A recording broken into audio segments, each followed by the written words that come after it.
Apa tema yang kita mau pelajari hari ini? Ya, money or love, itu dari si cepat. Ya, saudara, sebelum kita bahas tema itu, mari kita bahas dulu. Ternyata ada beda antara kasih dengan cinta. Ya, saya ulangi, ada beda. Nah, dalam bahasa Inggris ada love and lust, L-U-S-T. Nah, sebetulnya lust itulah, L-U-S-T itu yang disebut cinta dalam bahasa Indonesia. Kita harus membedakan ini. Kalau kita belum bisa membedakan bedanya love and lust, bedanya kasih dengan cinta, bahkan di dalam bahasa Yunani, bahasa Alkitab, ada agape, ya, itu kasih, dan ada eros, itulah cinta. Nah, dari kata eros, bisa di-mute siapa itu yang masih ada suara? Ya. Nah, dari kata eros bahasa Yunani, itu muncul kata erotik atau erotis. Berarti di dalam lust atau cinta itu ada unsur seks. Di dalam kasih atau agape itu tidak ada unsur seks. Nah, kalau kita bisa membedakan antara love and lust, ya lust, maka hidup ini akan aman. Maafkan saya kalau saya mengatakan kalimat yang kurang baik ini, tapi harus kita ketahui. Cinta itu bisa dibeli dengan uang. Perhatikan, cinta itu bisa dibeli dengan uang. Orang punya uang banyak, maka mereka bisa dapat cinta banyak. Tapi cinta yang dibeli dengan uang itu mengerikan. Ada 3 dampak besar kalau cinta itu dibeli dengan uang. Yang seharusnya cinta itu hanya untuk suami istri. Perhatikan ini. Apa 3 dampak yang mengerikan? 1, maka lahirlah free sex.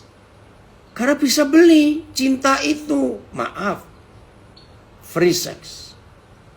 Yang kedua, dampak yang mengerikan dari free sex, lahir monster-monster. Aduh, kok ngeri sekali. Iya, karena tidak sedikit hasil free sex, maka lahir anak-anak yang tidak tahu siapa ayahnya karena free sex. Nah, menurut Kejadian pasal yang ke-6, free sex itu melahirkan monster. Sayang terjemahan dalam bahasa Indonesia Kejadian 6 itu disebut raksasa. Nah, kalau kita mendengar kata raksasa, orang-orang perkasa di bumi pada zaman itu, nanti saudara baca Kejadian 6 ayat 1 sampai 10. Saudara, itu monster, terjemahan yang betul. Izinkan saya menguraikan hal kedua, dampak dari seks atau cinta yang bisa dibeli dengan uang. Maafkan saya. Kalau hari ini atau kemarin-kemarin atau besok-besok, saudara menemukan ada anak-anak, maaf, yang bandelnya minta ampun, yang nakalnya minta ampun, tidak pernah mau dengar kata tidak. Anak-anak monster itu ciri-cirinya kelihatan dan hampir sama seluruh dunia. Serius. 1, anak-anak yang lahir karena free sex itu sulit diatur, sulit dididik, maunya sendiri, tidak suka dengar kata jangan dan tidak suka dengar kata tidak. Kalau mereka mendengar kata jangan atau tidak, maka reaksinya melotot. Maka itu banyak orang tua, khususnya ibu, yang marah pada anak monster ini karena suka melawan. Ini ciri yang menakutkan. Ciri yang berikut, Anak yang lahir karena free sex ini, saudara, jangan salahkan mereka. Bersyukur kepada Tuhan. Tuhan banyak berikan kepada kami suami istri, anak-anak yang seperti itu. Dan setelah Tuhan pulihkan mereka dengan kasih luar biasa. Maka itu dalam hidup kami suami istri, seperti saudara banyak tahu, kami nggak punya anak kandung, tapi Tuhan berikan kami anak-anak. Bahkan di antara anak-anak yang Tuhan percayakan kepada kami, ada anak-anak lahir hasil perkosaan. Lebih celaka lagi. Free sex saja kan artinya mau sama mau, maaf ini saya berkata. Itu aja sudah rusak. Apalagi anak hasil perkosaan. Aduh saudara. Sikap yang kedua dari anak monster ini, perusak. Tidak suka lihat kehidupan yang normal. Kalau anak ini jalan kemana-mana, lihat tanaman, lihat pohon, itu tangannya ingin merusak. Kalau lihat anak-anak binatang, anak-anak kecil yang normal, kalau melihat anak binatang itu gemes, lucu gitu. Tapi anak monster ini begitu lihat anak kucing, anak cicak, pokoknya anak binatang, anak ayam, anak anjing, maaf loh saudara, cenderungnya menyiksa. Ngeri. Ciri yang ketiga, biasanya anak monster ini sakit hati pada mamanya. Nggak suka lihat mamanya senang. Mamanya yang dimusuhin. Nah ini 3 hal besar. Maka itu kalau hari ini saudara melihat anak-anak seperti ini, jangan marah. Anak ini perlu diterima, perlu disembuhkan luka jiwanya. Nah apalagi maaf ya, aduh ini saya harus ngomong. Dan ini berbahaya sekali. Seorang wanita yang tidak pernah menjadi istri yang sah, tapi menjadi ibu. Dengar kalimat ini. Seorang wanita yang belum pernah menikah atau tidak pernah menikah, tapi punya anak. Maaf, sebetulnya wanita ini nggak bisa disebut mama. Karena kalau disebut mama harus ada pasangannya. Nah sebagai wanita, istilahnya ibu tunggal atau single mother, kan dia butuh rasa aman dalam hidupnya. Karena anak ini sudah lahir. Aduh setan kurang ajar betul.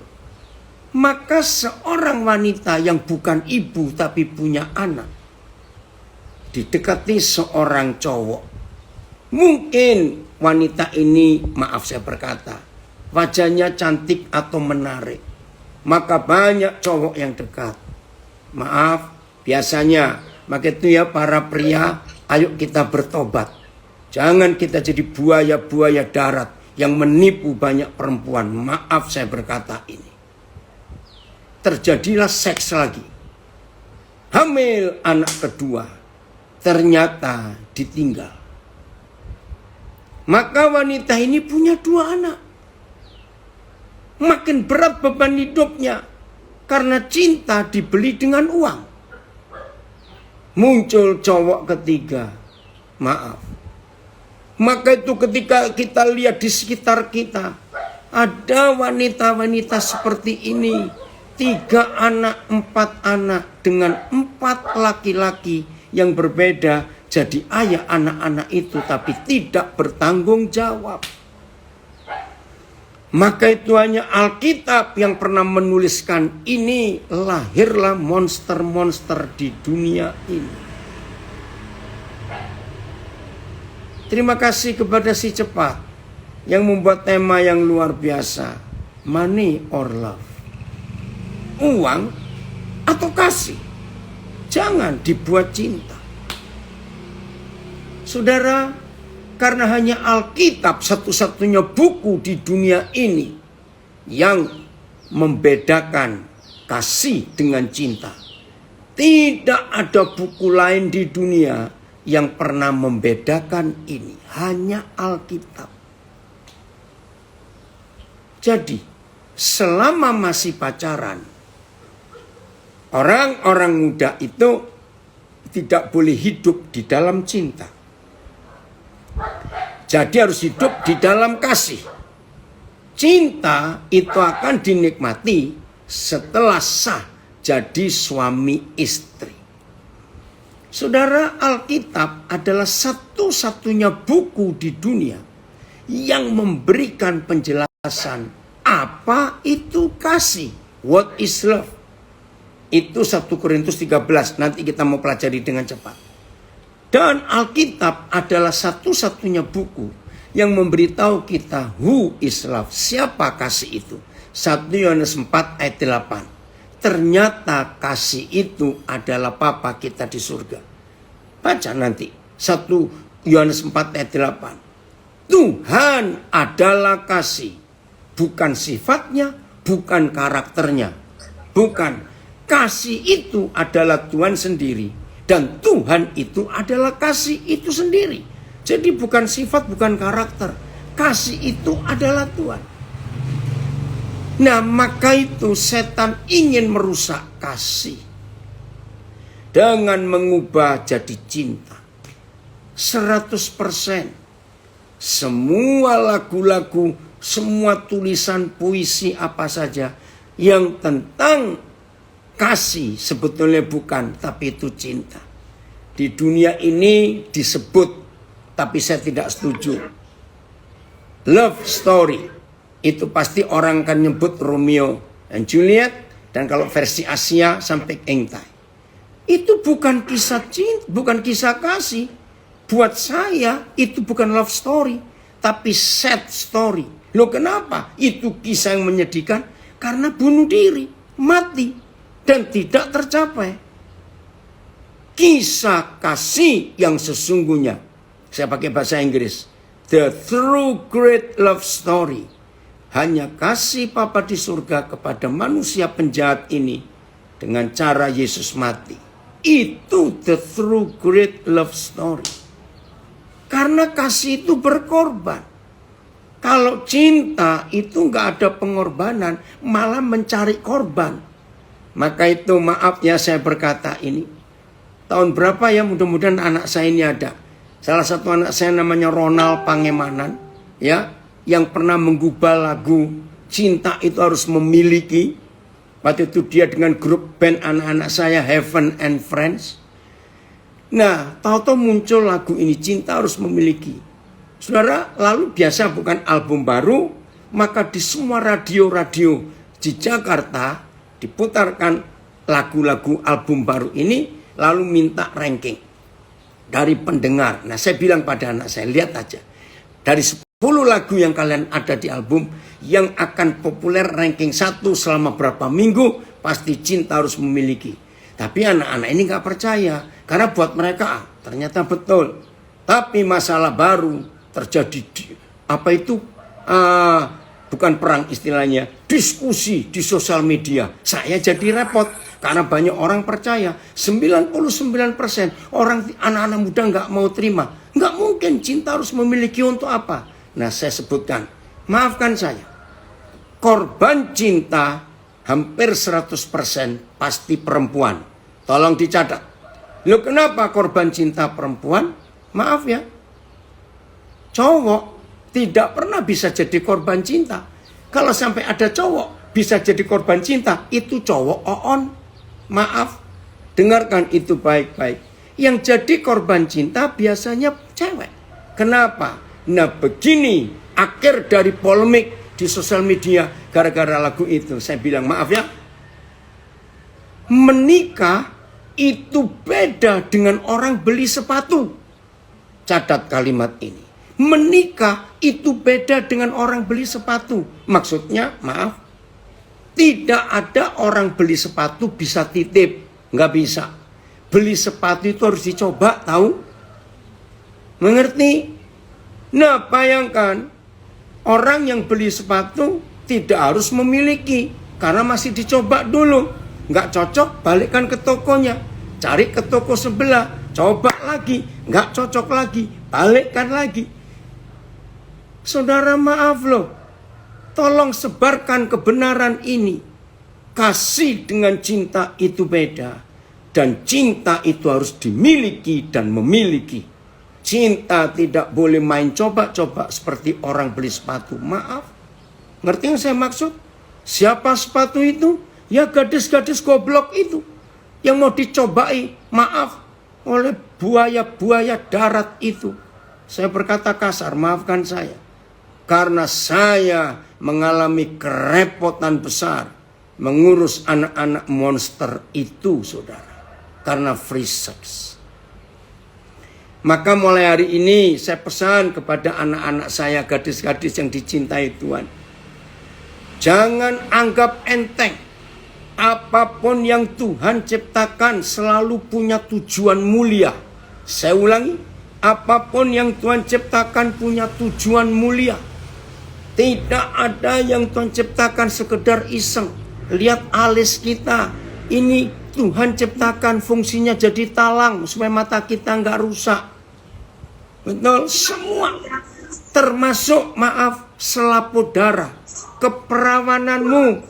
Tolong para gadis dengar ini. Hanya sekali Tuhan ciptakan selaput darah di rahimmu, sekali. Yang merobeknya harus suamimu, bukan pacarmu, goblok. Dengar baik-baik ini. Saya marah. Baca ilmu jiwa, buku-buku psikologi, karangan siapa saja, baca. Seorang gadis yang selaput darah dan bagus dalam bahasa Indonesia, ada istilah kesucian. Itu luar biasa. Saya setuju. Dalam bahasa Indonesia, virginity itu kesucian, keperawanan, kegadisan, selaput darah. Saudara, psikologi membuktikan seorang gadis yang dirobek keperawanannya oleh seorang yang bukan suaminya, itu merupakan merobek jiwanya sendiri. Nah, ini yang ketiga saya mau ngomong. Hasil dari free sex. Karena cinta kalau dibeli dengan uang. Saudara, catat. Gadis ini akan merasa gak ada harganya lagi, maaf ya. Karena semua gadis yang diperawani, maaf, oleh bajingan-bajingan itu. Ya goblokmu, kenapa kamu mau percaya pada bajingan itu? Jangan tersinggung, saya ini kalau bicara apa adanya. Dia luka. Robek jiwanya. Dan dalam penelitian saya selama ini, nggak sampai seminggu, bajingan itu bisa dapat cewek baru lagi. Itu, maka tambah luka hati gadis ini. Karena selaput darahnya sudah direnggut oleh bajingan itu. Punya pacar baru. Ini penelitian saya. Dan yang sudah dihancurkan ini, kan punya belas kasihan kepada cewek baru ini. Duh, pasti kamu akan dimakan lagi oleh bajingan buaya darat itu. Tapi orang ini kan gak mungkin bicara kepada gadis baru itu. Pasti apa? Oh, kamu cemburu, kamu iri hati karena mantan cowok mau kuambil.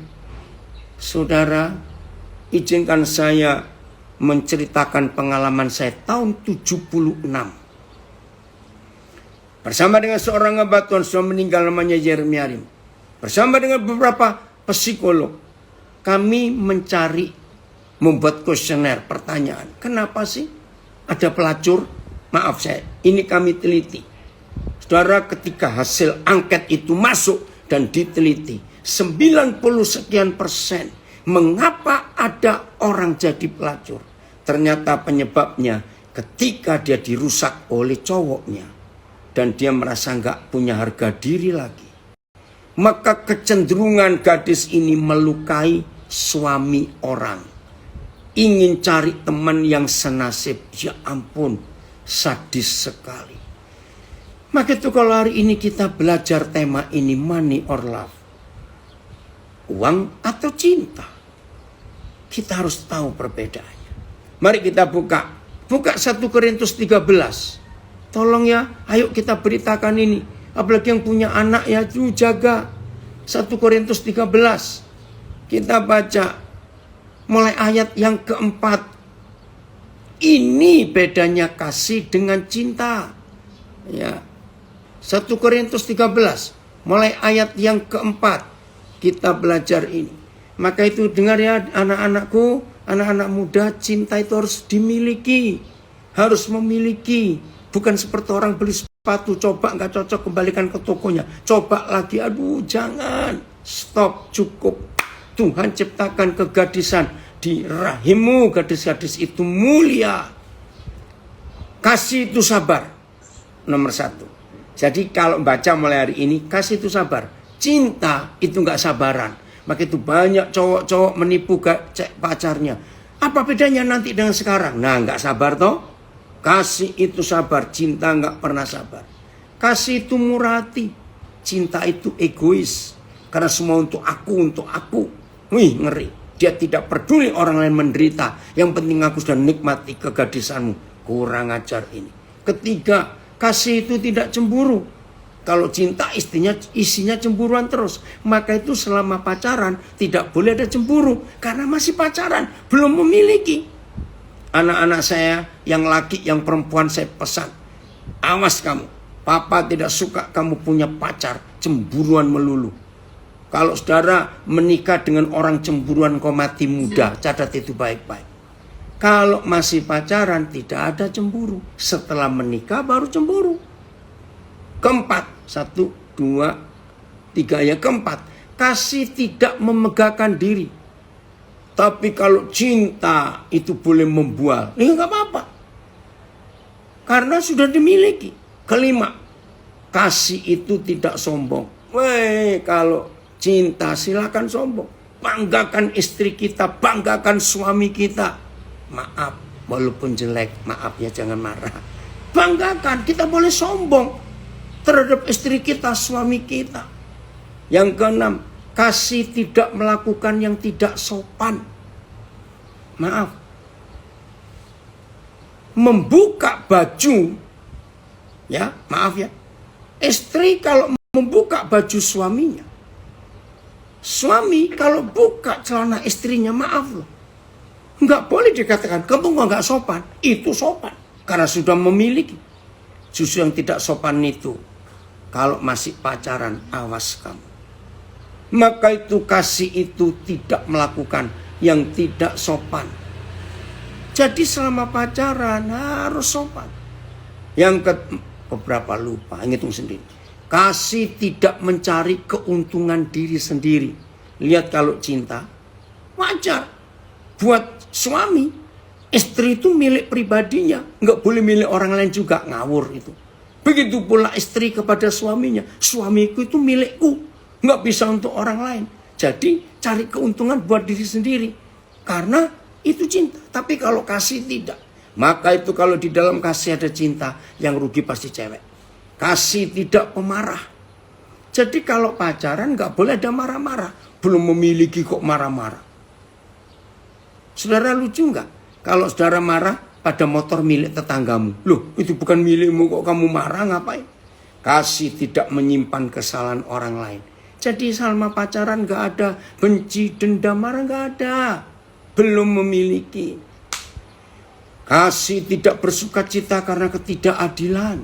Enggak. Maka itu hati-hati. Kasih bersuka cita karena kebenaran. Ayat 7. Kasih itu menutupi segala sesuatu.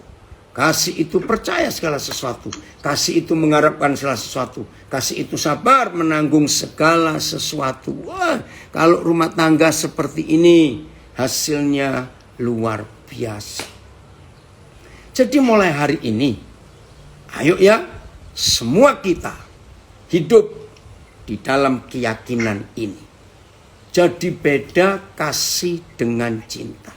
Nah, saya ingin kembali ke ayat 7. Ini untuk yang sudah memiliki, yang sudah menikah. Luar biasa. Saudara, kata keluarga dalam bahasa Indonesia itu ada kalimat rumah tangga.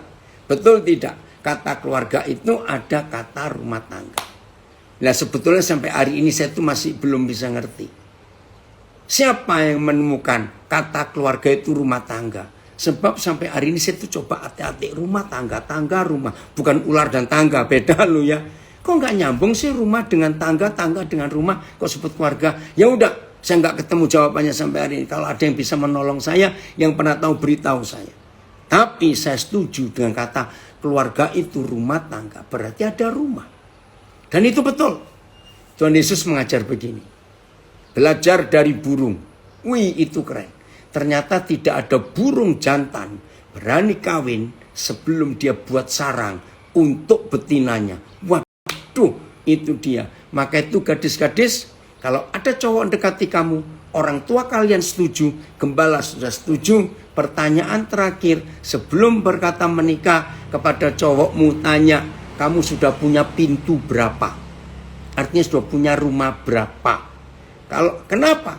Karena menikah menurut Kejadian 2:24, menikah cowok menjadi suami tidak boleh bawa istrinya masuk ke rumah mertua, yaitu ke rumah orang tua pria. Tidak boleh.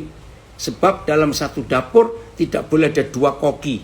Dalam satu perahu, satu kapal tidak boleh ada dua nakoda. Jadi Tuhan sudah memberi pesan sebelum ada mertua dan orang tua di dunia, yaitu lewat Kejadian 2:24.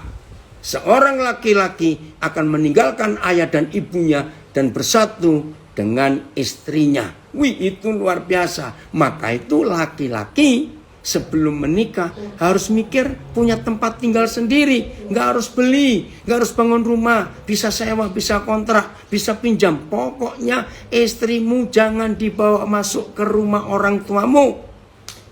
Nggak bisa cocok mama mertua dengan mantu perempuan. Ya, maka itu firman ini penting.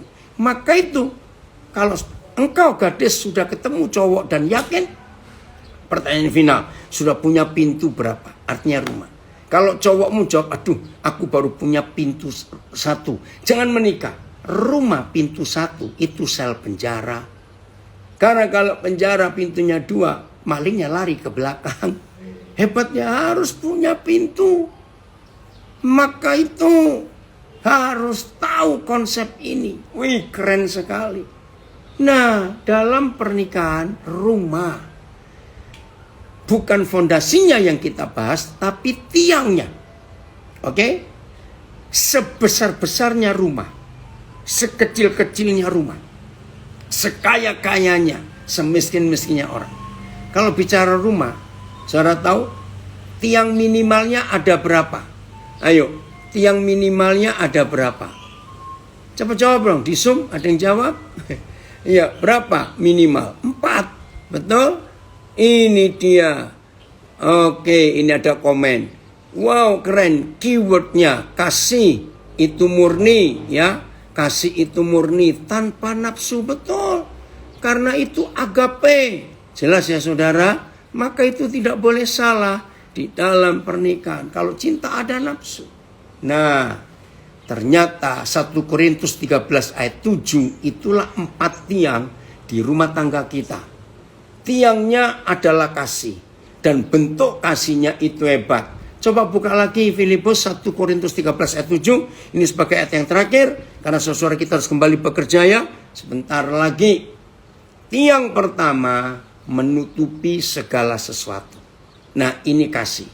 Kalau sudah menikah, suami istri nggak boleh ngomong ingat yang dulu, ingat yang dulu. Awas, itu melukai. Nah, semua keluarga si cepat yang sudah menikah, tadi bagian pertama saya bicara untuk yang belum menikah, sekarang bagian terakhir untuk yang sudah menikah. Kalau kita sudah menikah, suami istri harus rajin-rajin menutupi segala sesuatu. Nggak boleh ungkit-ungkit. Izinkan saya mengatakan kalimat ini. Segoblok-gobloknya orang goblok, berarti goblok beneran. Kalau diungkit-ungkit, marah tidak? Tolong jawab. Ngerti? Segoblok-gobloknya orang goblok, kalau diungkit-ungkit juga marah. Maka itu apalagi yang pintar. Jangan suka ungkit-ungkit, itu melukai pasangan.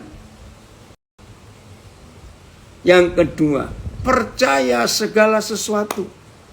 Artinya, suami istri harus saling mempercayai.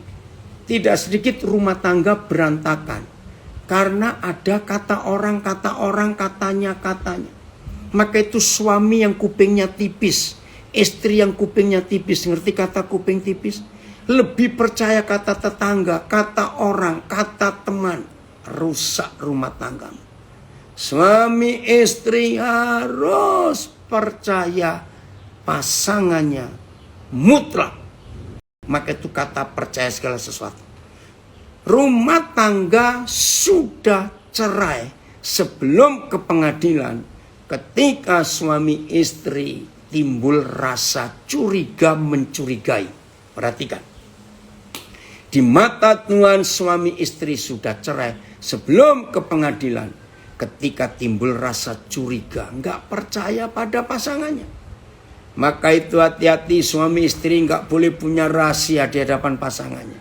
Kalau kita suami istri sedang berdua, tiba-tiba handphonenya bunyi, yang punya handphone nggak boleh pamit, aku minggir dulu ya, awas. Pasangan kita harus ikut dengar yang telepon kita siapa, harus ikut dengar, harus tahu yang dibicarakan apa. Awas, suami istri nggak boleh tiap 2 jam ganti PIN ATM-mu, nganggur betul itu orang. Pasangan kita harus tahu berapa jumlah uang kita. Ya, pasangan kita harus tahu password email kita. Pasangan kita harus tahu PIN HP kita berapa.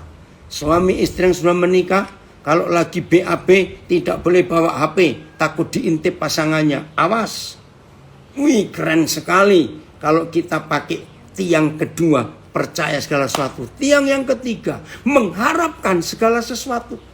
Jadi suami istri tidak boleh menuntut, hanya berharap. Jadi begini, aduh kamu kok nggak berubah, kapan ya kamu berubah? Nah itu yang betul. Suami istri nggak boleh berkata gini, aku beri waktu 3 minggu, nggak berubah awas. Nah itu jaksa namanya, awas menuntut. Suami istri harus punya pengharapan, ayo berubahlah, ayo berubah. Wih itu keren sekali. Yang keempat, suami istri tiang keempat harus selalu sabar menanggung segala sesuatu. Aduh, saudara, kalau dalam rumah tangga kita apa-apa dibuat jadi sabar, nggak uring-uringan, nggak suka jengkel. Rumah tangga itu surga. Ingat ya, rumah tangga tidak harmonis. Rumah tangga harmonis, dampaknya selalu satu, ke anak-anak. Tolong catat. Dampaknya pasti ke anak-anak, saudara. Itu yang mengerikan. Keluarga tidak harmonis, anak-anak menderita. Keluarga harmonis, keluarga bahagia, anak-anak sehat, jenius. Karena apa? Tiap hari menikmati surga di rumah papa mamanya. Maka itu indah sekali kalau kita bisa membedakan hari ini. Jangan membeli cinta dengan uang. Awas ya, jangan sekali-kali. Uang itu untuk keperluan hidup kita, bukan untuk seks. Kita harus tahu perbedaan ini. Kiranya mulai hari ini semua kita bisa tahu, uang atau kasih, uang atau cinta, bedakan itu. Jadi yang sudah menikah jangan sibuk uang terus, nikmati hidup bahagia. Yang belum menikah, awas jangan cuma materai, ngurusin duit, ngurusin jangan. Ya, kebahagiaan kita tidak ditentukan berapa banyak jumlah uang kita. Itulah yang Tuhan ingin atas kita. Jadi yang di Facebook, yang di Instagram juga yang belajar hari ini, sadar bedanya kasih dengan cinta. Dan uang jangan ditempatkan di nomor 1 di keluarga kita. Setuju ya? Nah, kalau hidup seperti itu, maka keluarga kita akan bahagia sekali. Tuhan Yesus memberkati kita semua. Biarlah perenungan siang hari ini bisa merubah konsep hidup kita dengan benar. Hati-hati ya, jangan ada yang jadi korban cinta lagi. Cukup yang ada, jangan tambahin. Ayo kita cari anak-anak, yang monster itu. Selamatkan mereka, angkat mereka jadi anak-anak kita. Sukses untuk si cepat, dan Tuhan memberkati kita semuanya.